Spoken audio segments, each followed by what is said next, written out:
Hello, my name is Manoj Singhal. I have more than 25 years of rich corporate experience. Started as an executive, I reached up to the level of a director on board in large sized organizations. I'm a professional turned entrepreneur, motivator, thinker and a trainer. बच्चों देखिए, आजकल lockdown चल रहा है। बहुत से बच्चे ऐसे हैं जो इस समय को एंजॉय कर रहे हैं, क्योंकि ना स्कूल जाने की टेंशन है, ना कॉलेज जाने की, और पेरेंट्स की तरफ से भी पढ़ाई का बहुत ज़्यादा प्रेशर नहीं है। परंतु आप यह भूल गए हैं कि आने वाले स्कूल या कॉलेज के एग्ज़ाम या कॉम्पिटिटिव एग्ज़ाम केवल पोस्टपोन हुए हैं, कैंसिल नहीं हुए। आज नहीं तो कल ऑनलाइन या ऑफलाइन एग्ज़ाम तो होने ही हैं। जो टॉपर्स हैं या होशियार बच्चे हैं, वे इस समय का सदुपयोग कर रहे हैं। वे जानते हैं कि लॉकडाउन की वजह से जो समय मिला है, उसकी वजह से कॉम्पिटिटिव एग्ज़ाम डिफ़िकल्ट होने वाला है, कंपटीशन बढ़ने वाला है, बहुत चांसेस हैं कि पेपर भी मुश्किल आए। तो आपको इस बारे में सोचना चाहिए और इस समय का भरपूर फ़ायदा उठाना चाहिए और अपनी तैयारी दोगुनी कर देनी चाहिए। अब बात करते हैं कि आप किस तरह से अपने कंपटीशन में या अपने स्कूल में या कॉलेज में बहुत अच्छे ग्रेड मार्क्स ला सकते हैं। मैं आपको ऐसे 10 इम्पोर्टेंट टिप्स बताता हूं, जिसको अपनाने के बाद आप गारंटी से अपने ग्रेड बहुत ज़्यादा बढ़ा सकते हैं और क्लास में या कॉम्पिटिटिव एग्ज़ाम में या कॉलेज में हाईएस्ट ग्रेड भी प्राप्त कर सकते हैं। तो number first is make notes. ज़्यादातर बच्चों के साथ प्रॉब्लम क्या होती है कि वे मान लो आज कोई चैप्टर या टॉपिक पढ़ रहे हैं और अच्छी तरह से समझ भी लेते हैं, परंतु एक हफ्ते के बाद या एक महीने के बाद या कुछ महीनों के बाद उसको पूरी तरह से भूल जाते हैं। इसके लिए बहुत ज़रूरी है कि आप हर चैप्टर या टॉपिक के लिए शॉर्ट नोट्स तैयार कर लें। Short notes means short notes. कुछ बच्चे नोट्स लिखने के नाम पर पूरा चैप्टर ही नोटबुक पर उतार देते हैं, जो कि गलत है। आपको उस पर्टिकुलर टॉपिक से रिलेटेड केवल कीवर्ड्स ही लिखने चाहिए, ताकि बाद में आप क्विकली रिवाइज कर सकें। Point number 2 is choose your books, coaching centre, reference books up front. आपको शुरुआत में ही, अपने सेशन के शुरुआत में या साल के शुरुआत में ही यह पता होना चाहिए कि वे कौन सी बुक्स हैं या रेफरेंस बुक्स हैं जिन्हें आप पूरा साल पढ़ने वाले हैं, या वो कौन सा कोचिंग सेंटर है या ट्यूशन सेंटर है जहां से आपको हेल्प लेनी है। साल के बीच में पहुंचकर अपनी बुक्स या कोच बदलना समझदारी नहीं है।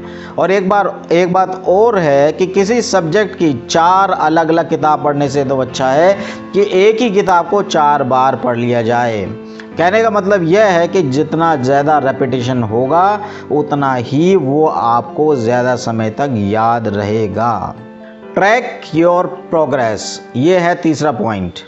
अगर आपको अपनी प्रोग्रेस का, अपनी परफॉर्मेंस का ही पता नहीं है, तो आप उसे सुधारेंगे कैसे? इसलिए बहुत ज़रूरी है कि आप अपनी परफॉर्मेंस को न केवल मॉनिटर करें, बल्कि उसको रोज़ाना एक नोटबुक पर भी लिख लें। इससे होगा यह कि आपको पता चल पाएगा कि क्या आप वास्तव में मेहनत कर रहे हैं या नहीं, कौन से ऐसे सब्जेक्ट हैं जो कवर करने में ज़्यादा समय लग रहा है। इससे आप अपनी स्ट्रेटजी भी चेंज कर सकते हैं और परफॉर्मेंस बढ़ाने में भी आपको मदद मिलेगी, और आप अपने आप को बहुत ऑर्गेनाइज्ड और फोकस्ड भी महसूस करेंगे। Fourth one is set everyday targets.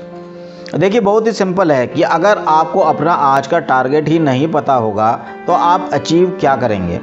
आपको कैसे पता चलेगा कि आप रोज़ाना जो मेहनत कर रहे हैं वो आपके ओवरऑल जो आपका बड़ा गोल है, जो आपका बड़ा ड्रीम है, उसके साथ सिंक भी हो रहा है कि नहीं? इसलिए बहुत ज़रूरी है कि आप एक दिन पहले शाम को या रात को या उसी दिन सुबह भी अपना आज के दिन का टारगेट सेट कर लें, अपनी नोटबुक में लिख लें। टारगेट थोड़ा स्ट्रेच्ड होना चाहिए, ताकि वो आपको ज़्यादा मेहनत करने के लिए प्रेरित करे। हालांकि अगर आप अपने टारगेट का 70% अचीव कर लेते हैं या 50% भी अचीव कर लेते हैं, तो भी ठीक है, और धीरे धीरे आप उसको बढ़ा सकते हैं।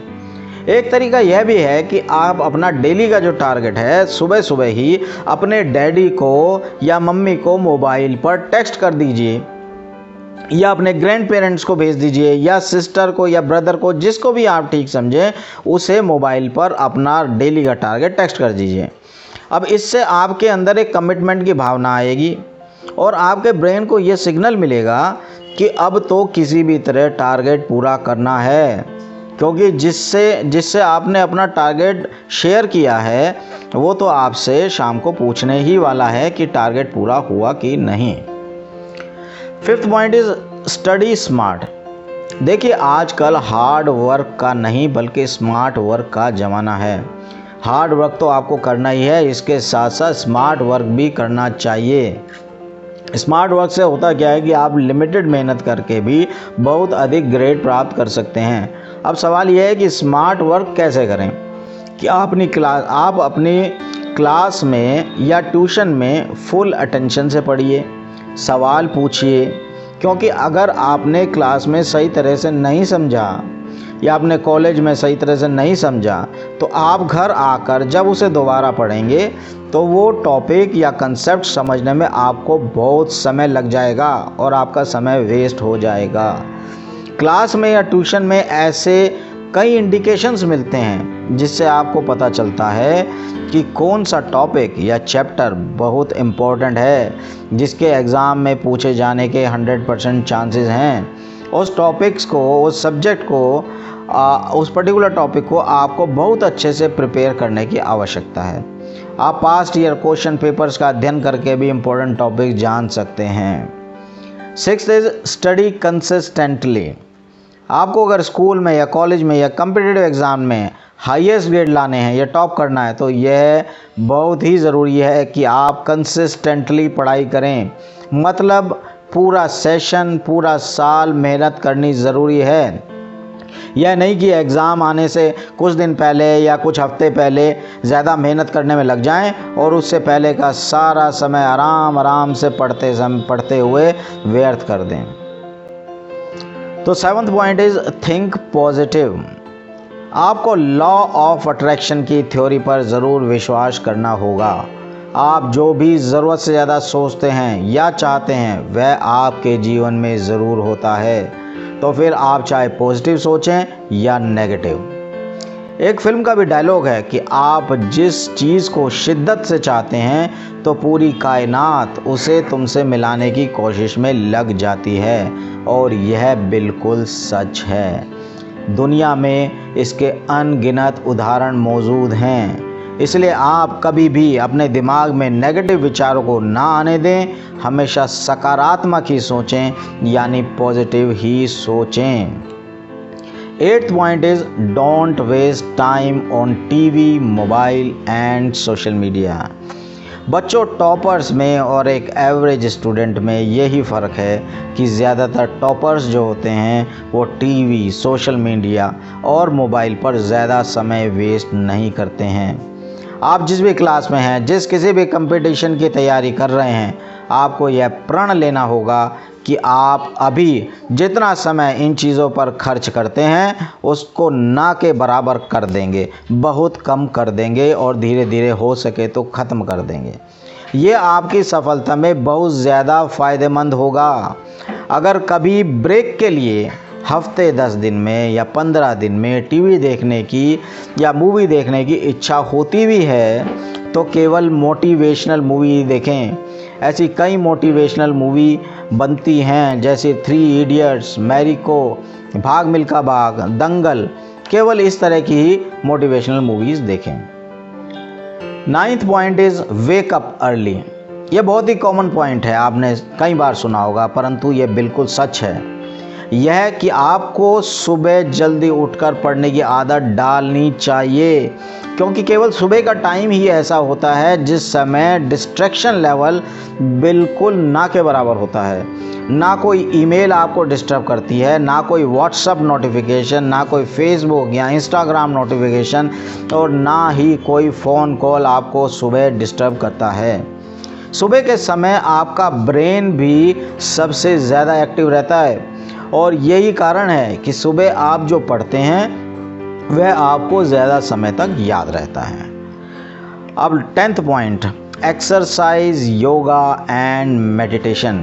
Last but not the least, अगर आपका शरीर आपका साथ नहीं देगा तो आप कितनी भी कोशिश कर लीजिए, आप एक एवरेज पढ़ाई तो कर सकते हैं परंतु टॉप नहीं कर पाएंगे या किसी बड़े कंपटीशन को क्रैक नहीं कर पाएंगे। आपको रेगुलर एक्सरसाइज या योगा या एरोबिक्स करनी चाहिए और डेली कम से कम 5 से 6 मिनट मेडिटेशन भी करना चाहिए। उससे आपका ब्रेन बहुत एक्टिव होगा, आपकी मेमोरी पावर बढ़ेगी, आप फोकस्ड होंगे और आपके अंदर एक पॉजिटिव एनर्जी का प्रभाव होगा। तो बच्चों, जो बातें मैंने आपको बताई हैं उन बातों पर आप अमल करेंगे तो आप जीवन में ज़रूर सफलता की ऊंचाइयों तक पहुंच पाएंगे। तो आपको अगर ये वीडियो अच्छी लगी हो तो आप इसे लाइक करें और शेयर करना ना भूलें। और अगर कोई क्वेरीज़ हो या क्वेश्चन हो या किसी और टॉपिक पर वीडियो देखना चाहते हो तो कमेंट बॉक्स में कमेंट करें। मिलते हैं फिर एक नई वीडियो के साथ, तब तक के लिए goodbye, take care, thank you.